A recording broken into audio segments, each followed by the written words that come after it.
O padre José de Anchieta, São José de Anchieta, porque ele foi canonizado, é o primeiro pensador a entender o Brasil ali nos seus primórdios, né, século XVI, e refletir, né, sobre a sua realidade.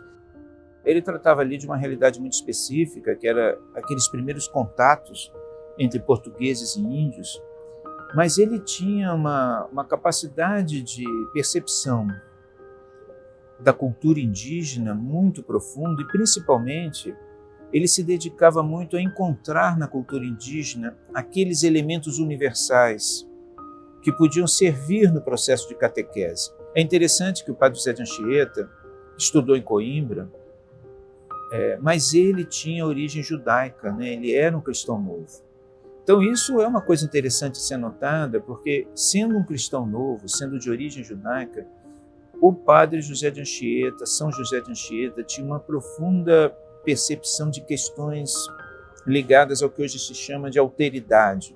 Ele era muito aberto ao outro, né, ao entendimento do outro. E o cristianismo dele era um cristianismo muito profundo e muito sincero. Ele tem poemas, né, que são poemas notáveis, páginas da literatura brasileira. Um poema onde ele se coloca no alto do monte de Jerusalém, olhando a realidade de Deus, que mostra bem como aquele tipo de pensamento, que é uma mistura do cristão novo com o espírito do cristianismo português e com as experiências que ele tem muito forte com índios que eram canibais e tudo isso, permitiu a ele ter uma visão muito suave da revelação de Deus.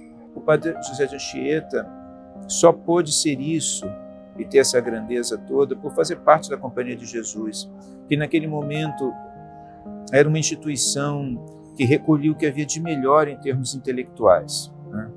E a vinda dele para o Brasil é muito importante para a história do Brasil, porque ele escreve gramáticas, ele funda escolas, ele organiza uma série de instituições importantes que vão ser as primeiras instituições educacionais do Brasil sob domínio português. Então, São José de Anchieta é uma figura notável, né, e que merece ser estudado, né, como sendo o primeiro a escrever em língua portuguesa num Brasil que ainda estava nos seus rudimentos, né, nos seus primeiros momentos. É uma personagem notável da história do Brasil, da cultura brasileira. Além do mais, ele foi o primeiro educador, o primeiro a se preocupar aqui na nossa terra, na formação, né, da juventude e na formação das pessoas de maneira a introduzi-las na percepção do bem comum.